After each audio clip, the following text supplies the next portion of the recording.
15강입니다. 제가 가지고 있는 책으로 86쪽입니다. 지금 영지주의를 계속 보고 있어요. 영지주의. 하여튼 그 단어라도 꼭 기억하시기 바랍니다. 자, 보겠습니다. 이와 같은 사변적이고, 굉장히 사변적이죠. 성례전적인 특징과 함께. 이게 성례전적이라고 하는 게 빵과 포도주 아니에요. 거기에 이제 예수의 몸과 피다, 그게 예수의 몸과 피다라고 이렇게 생각하는 것 자체가 좀 영지주의적인 성격이 좀 있는 거죠. 어디가 빵과 포도에 사람이 몸이 될 수 있겠어요. 거기는 비밀한 어떤 것들이 내려와서 거기 임재하기 때문에 그 가능한 생각 아니겠습니까? 사변적이고 성례전적인 특징과 함께 영지주의는 논리적 가치 이념을 갖고 있어서 공동체와 금욕의 가치를 강조한다. 이게 굉장히 매력적인 거예요. 초기독교도 로마 문명 사회에 비해서 훨씬 도덕적인 부분들이 강했습니다. 복음서에도 그런 흔적이 좀 나오지만 바울에게는 조금 더 많이 나오죠. 네, 그게 이제 영지주의적인 그런 특징들하고 맞물려 있습니다.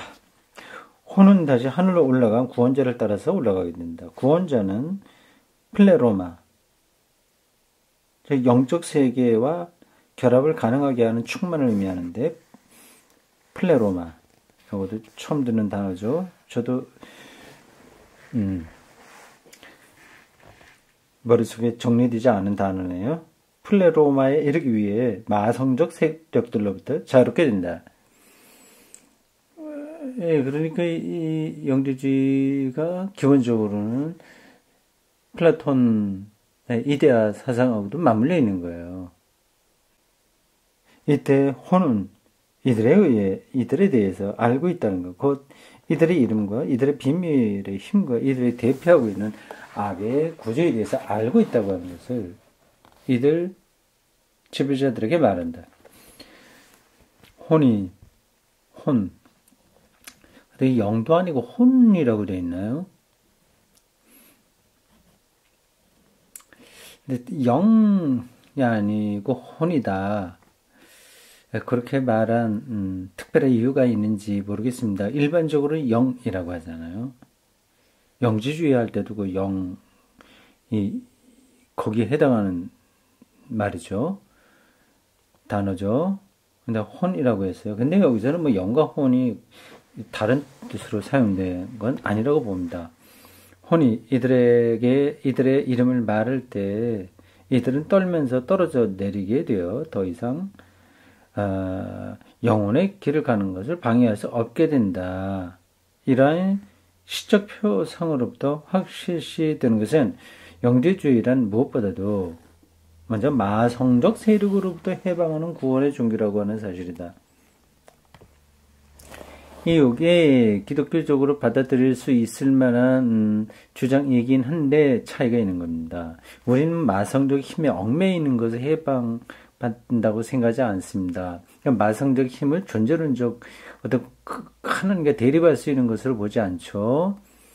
그래 죄, 악이라고 얘기하긴 합니다. 그러나 영지주의가 보고 있는 거하고는 좀 다르죠.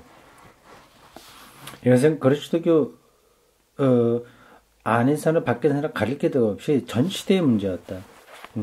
기독교에도 뭐 그런 문제 의식은 있었습니다. 몸으로부터 해방이라고 하는 건데 마성적 해방, 힘으로부터 해방인데 그러나 이렇게 선악 이원론적인 차원에서의 해방은 아니에요. 인간은 그의 창조주인 데미우르고스보다 더 선한 존재이며 따라서 세계를 창조한 이 데미우르고스의 세력으로부터 해방되지 않으면 안 된다. 이 세계를 창조한 신인 데미우르고스 바빌론 신화에 나오는 이거는 악한 거죠. 세상을 창조한 것이 악한 거예요. 구약 성서는 세상을 창조한 게 선한 거죠. 그렇지만 모든 인간이 다 해방될 수 있는 건 아니다. 인간에겐 세 계층이 있다. 영적인 인간, 푸뉴마티코이. 두 번째, 혼을 따르는 혼적 인간, 피지코이. 그리고 육적 인간, 사르킬로이가 있는데, 이 가운데 영적 인간만이 구원을 얻고 육적 인간은 멸망한다. 영적이다, 육적이다, 이제 그런 말들이 자칫 사용하면 이 영지주의가 말하는 것에 떨어질 수 있습니다. 내 성경에 영적이다, 뭐 육적이다 말을 하고 있지만 이들하고는 다른 이야기라는 겁니다. 그러나 중간 집단인 흔적인 인간에게는 두 가지 길이 열려 있어 어느 길로도 갈 수 있게 되어 있다. 플레로마로 높여지기 위해서는 플레로마 앞에 읽은 거예요. 요게 다시 한번 골 따라가 보면 이렇습니다. 영적 세계와의 결합을 가능하게 하는 가능케 하는 충만을 의미한다. 성령 충만, 뭐 그렇게도 말할 수 있겠네요. 플레로마. 예, 플레로마로 높여지기 위해서는 뭐 불교에서 얘기하는 해탈과 같은 차원이군요. 플레로마로 높여지기 위해서는 인간은 비의에 참여하지 않으면 안 된다. 비의. 그러니까 이런 데서 이제 기독교하고 마찰을 빚을 수밖에 없습니다. 비의에 참여하지 안 된다. 이것은 주로 종교의 의식인데 대체로 세례와 결부되어 있다. 영은 세례받을 때 어떤 특수한 형태의 주문에 의해서 호출되어 성례전으로 내려와 거기에 머물면서 그 물에 마술적인 힘을 부여하게 된다. 이게 잘 구별이 되지는 않긴 하죠. 그 형식이나 뭐 그런 것들이 다 기독교적으로 되어 있어서 말입니다. 그러니까 많은 부분에서 비슷한 거예요. 기독교 정통하고 비슷합니다. 조금 더 나가면서 거기서 이제 갈리게 되는 거죠. 이러한 영지주의적 사상은 그리스도교회에는 하나의 커다란 유혹이 되었다. 솔깃한 거죠. 그리스도는 구원의 매개자로서 역사의 중심에 서 있었지만, 그러나 그리스도가 출현하는 세계는 헬레니즘이나 종교 혼합주의로 대표되는 이원론적 세계였다. 이원론적 세계요. 계속 반복되는 겁니다. 그런 것들이 구약에도 물론 있어요. 세계를 보면 그렇게 보이게 되어 있습니다. 악이 그 어떻게 해서도 해결이 되지 않으니까 그럼 그거를 전제해야 되는 거예요. 그렇게 보이는 거죠. 이원론적 세계입니다. 외경의 하나인 안드레의 행전에는 이 시대의 종교적 분위기가 아름답게 표현되어 있다. 우리 시대는 다행스럽습니다. 우리는 버려지지 않았습니다. 그 인용된 걸 읽고 있습니다. 빛이 우리를 인식했기 때문입니다. 우리는 우리를 소멸해버린 시간에 속해 있지 않습니다. 우리는 우리를 다시 판멸시켜버릴 운동의 소산이 아닙니다. 우리는 위대한 것에 속해 있으며 우리는 그것을 갈구하고 있습니다. 우리는 우리에게 자비를 베풀 분에게 속해 있으며 어둠을 몰아내는 빛에 그것에 의해서 많은 것을 회피하는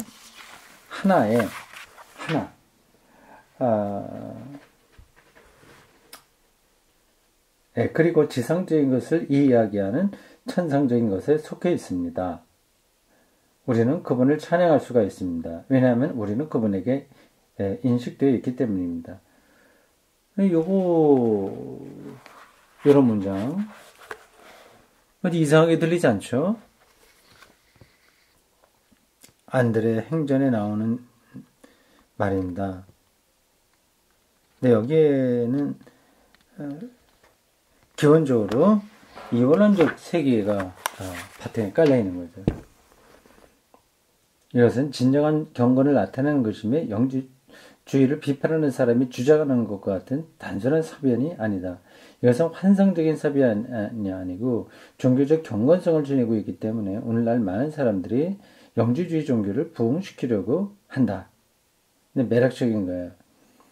만일 그리스도교 신학이 이렇게 그럴듯한 영지주의의 유혹에 굴복했다면 그리스도교의 독자성은 잃어버리게 되었을 것이다. 그러니까 영지주의 속에 혼합되어 버리는 거죠. 그게 훨씬 더 강한 힘이니까요. 이건 굉장히 중요한 통찰이에요. 이런 투쟁이 없었다면, 어떤 투쟁이요? 이 영지주의와의 투쟁이 없었다면 그리스도교는 영지주의의 작은 한 부분으로 전락하고 말았다. 그 얘기입니다. 이게 유대교와의 관계에서도 그렇거든요.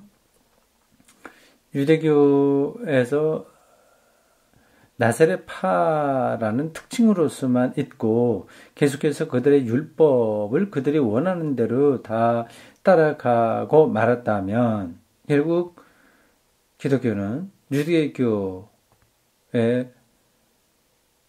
소속돼 버리고 마는 거죠. 그리스도교는 인간 예수의 그 독자적인 바탕을 두고 있지만 이것은 무의미하게 되어버릴 것이고 구약 성서는 사라지게 될 것이며 그와 함께 그리스도의 역사성도 사라져버릴 것이다. 그러니까 인간 예수는 이제 영지주의에 의하면 별로 중요하지 않은 거예요.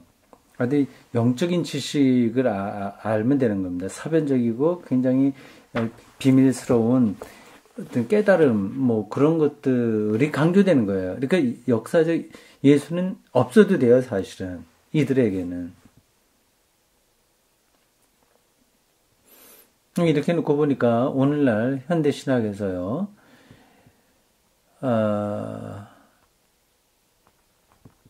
그러한 성격들이 좀 나타나고 있어요. 그 민중신학 같은 것도 좀 비판적으로 보자면 그렇습니다. 그들에게는 역사적 예수 그리스도가 중요하진 않아요. 민중에게 그리스도가 재현되어 있으니까 민중적인 삶을 살면 그것으로 구원을 이루는 겁니다. 그런데 위험성이 있었는데 이 모든 것을 피했다는 것은 자칫 영지주의에 매몰돼 버릴 수 있었던 것을 피했다고 하는 것은 영지주의와 싸우고 이것을 교회에서 몰아냈던 반영지주의적 교부들, 그러니까 영지주의적 교부들이 이룩한 공헌에 속한다. 재밌습니다. 자, 그 다음입니다. 이제 본격적으로 반영지주의적 교부들과 초기 카톨리시즘에 대한 이야기입니다. 최초 그리스도교 신학자인 변증가들은 주로 외부의 적에 대한 싸움에서 로고스론을 펼쳐나갔지만 그 다음 세기에는 영지주의라고 하는 내부의 적에 대한 싸움이 있었고 여기서 우리가 초기 카톨릭시즘이라고 일컫는 그리스도교 형태가 이룩되었다. 잘 정리해주고 있네요. 아주 초기에 기원 후 100년 이전 그 어간에서는 로고스론과 싸우는데 이 로고스론 바깥 세력과의 투쟁이에요. 스토아 철학의 핵심 개념은 로고스론이요. 근데 조금 시간이 지나면서 이 세대에서는 그 안에 들어와 버린 기독교 영지주의와의 싸움이었습니다. 그때 이제 카톨리시즘이 완성됐다고 하는 겁니다. 그러니까 기독교 교리가 기초가 잡혔다고 하는 거죠.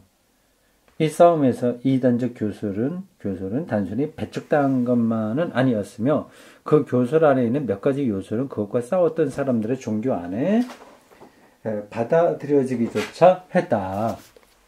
비판하기는 했지만 다 이제 간 건 아니거든요. 이렇게 들어오기도 했습니다. 영향이 있는 거죠. 신약 성경에 그런 것들은 많이 나왔습니다. 이와 같은 부분적 거부와 부분적 수용의 결과로 생겨난 것이 초기 카톨리시즘이다. 그들은 변증가들에게서 로고스론을 이어받았는데 여기에서 로고스론은 단순히 변증적으로 사용된 것이 아니고 예수 그리스도를 이제 사람들에게 알리는데 단순히 그런 데만 사용된 것이 아니고 더욱 구조적인 방법으로 성서나 전통에 적용되었다. 아주 그 로고스론적인 관점에서 성서를 이해하게 되었다고 하는 겁니다. 그러는 동안 로고스론은 적어도 부분적으로는 거기에 함축되어 있는 위험한 의미가 제거되어 있고 그 가운데서도 더욱 삼신론 또는 이신론이라고 하는 다신교에 빠지는 경향이 없어지게 되었다. 로고스는 그 중심을 잡아주니까 다신론으로 빠질 염려를 이제 막아준 거죠. 이레네우스나 터툴리아누스 같은 신학자의 위대성은 이들은 다 교부들이고 정말 초기에 위대한 학자들입니다. 이들이 그 위험성을 인식하고 있었다는 데에 있으며 그래서 그들은 이 로고스론을 그 시대의 신학의 구성적 요소로서 신학적 사상을 발전시키기 위해서 사용했다는 데 있다. 다신론으로 빠질 수 있는 위험성을 로고스론을 받아들여서 신학의 구성 요소를 삼음으로써 극복했다고 하는 겁니다. 로마 그 학자나 지도자들이 그리스도교인들을 이해하지 못한 이유가 예수 그리스도를 여러 신 중에 하나로만 말하지 않고 유일한 그리스도로 이야기하니까에 있는 거거든요. 기독교는 이 로고스론의 근거에서 이제 그런 다신적인 로마의 다신적인 그 일종의 포용성이라고 할 수 있어요. 그런 것들을 넘어서서 독자적인 길을 갈 수 있게 된 겁니다. 만약에 그것이 더 심하게 부닥쳐서 자칫하면 기독교가 말살될 위험성도 없지 않아 있었겠지만 자체의 그것이 진리이기도 하고 또 이런저런 여러 가지 외부적 환경에 의해서 기독교가 그들과 전혀 다른 차원의 종교로 발돋움하는 데 중요한 계기가 된 겁니다. 다음 이레네우스는 반영지주의적 교부 가운데서 종교적 관점에서 보아 가장 중요한 인물이다. 그는 바울 정신을 이해했고 또한 교회에 대한 바울의 의미를 이해했다. 바울의 교회론을 잘 이해했다고 하는 거죠. 그러나 바울 교술 가운데서 그에게 가장 중요한 사상은 신앙을 통한 은총에 의한 인의가 아니고 보통 우리가 칭의론이라고 하는 그게 아니고 이 사상은 바울이 유대인과 싸울 때 사용한 것이다. 율법이 아니라 믿음, 복음이라고 하는 것을 말하는 거죠. 그 유대교인과의 싸울 때 이 칭의론을 얘기한 것인데 본래 바울 교설의 중심은 영적 교설이었다. 요건 제가 알고 있었던 것에서 약간 다른 이야기예요. 우리들은 일반적으로 바울 신앙에서 핵심이 칭의라고 생각하는데, 근데 그게 아니라 이레네우스가 밝혀준 바에 따르면 영적 교설이었다고 하는 거네요. 푸뉴마놀로기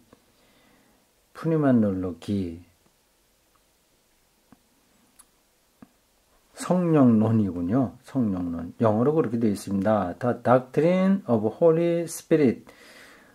성령론입니다. 근데 이게 번역한 사람이 왜 성령론 하지 않고 영의 교설 이렇게 했나요? 이게 직역인데 그거 다 아시는 분일 텐데 성령론 하면 되는데 영의 교설. 그러니까 어색하게 들리죠? 이레네우스는 어떤 의미에서 보면 어느 초기 카톨리시즘의 사상가들보다 프로테스탄티즘에 접근하고 있다.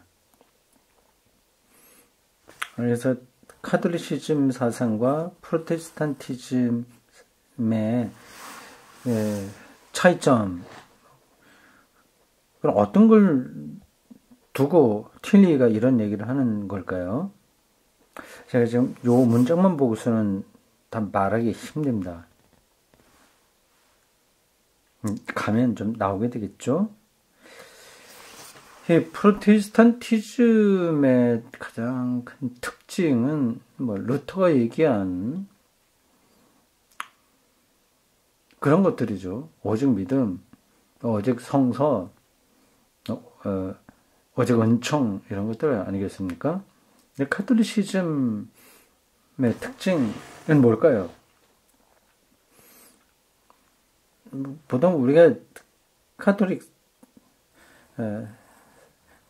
사상, 그걸 말할 때 뭐 교황 얘기하고 뭐 그렇지 않습니까? 근데 뭐 그건 핵심은 아니고요. 토마스 아퀴나스가 카톨릭 사상을 완성한 사람으로 알려져 있습니다. 그러니까 그는 자연신학이에요. 그러니까 이 자연의 방식으로 하나님을 설명하는 거예요. 굉장히 철학적이죠. 그건 더 설명하지 않겠습니다. 좀 더 복잡해지니까 넘어가고요. 여기서 틸리가 말하는 것은 이레네우스라고 하는 교부가 아주 초기에 카톨릭 사상이 형성될 때 활동했던 사람이지만 그러나 프로테스탄티즘에 가깝다라고 하는 거죠. 그렇지만 그는 초기 카톨리시즘의 교부지 프로테스탄티즘의 교부는 아니었다. 그건 명백한 사실이라고 하는 거죠. 그는 바울의 칭의론을 받아들이지 않았기 때문이다. 여기서 틸리가 카톨리시즘과 프로테스탄티즘을 이렇게 구별해서 보는 핵심은 칭의론이군요. 프로테스탄티즘이 개신교주의는 믿음으로 의롭다 인정받는다고 하는 반면에 카톨릭 사상은 믿음과 더불어서 행위가 필요하다고 하는 거예요. 믿음 플러스 행위, 요거를 같이 붙들고 있는 게 카톨리시즘의 핵심이라고 한다면, 이 프로테스탄티즘은 솔라 피데, 오직 믿음이라고만 했습니다. 근데 이 두 가지가 사실은 완전히 다른 것은 아니에요. 우리가 솔라 피데의 오직 믿음이라고 하지만 거기에는 값싼 은혜로 언급되듯이 아무 행위가 따르지 않는 그런 것을 이야기하는 게 아니라 행동주의의 천박성을 그걸 이제 뚫어보는 거거든요. 나갑시다. 다음 터툴리아누스입니다. 여기 번역에서는 테르툴리아누스 이렇게 돼 있죠. 뭐 그렇게 발음해도 되는데 보통 터툴리아누스 이렇게 합니다. 영어로 하면 터툴리안 이렇게 얘기도 해요. 160년에서 220년에 살았네요. 이 터툴리아누스는 또 한 사람의 반영주주의를 껴봤다. 영주주의를 반대한 대표적 신학자예요. 이교도인 부모에게서 나왔고, 에서 출생했고, 법률가로서 훈련을 받았지만, 마침내 기독교로 개종했다. 그는 라틴어에 능통했고, 이거 말할 것도 없죠. 그 당시 뭐 로마 시인데 라틴어 몰라서 되겠습니까? 뭐 헬라어는 당연하고요.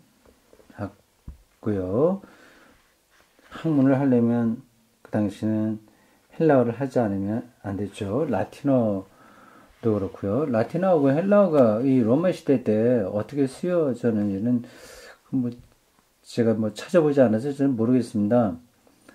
이제 뭐 철학이나 뭐 그런 것들은 주로 헬라어, 신학도 마찬가지고요.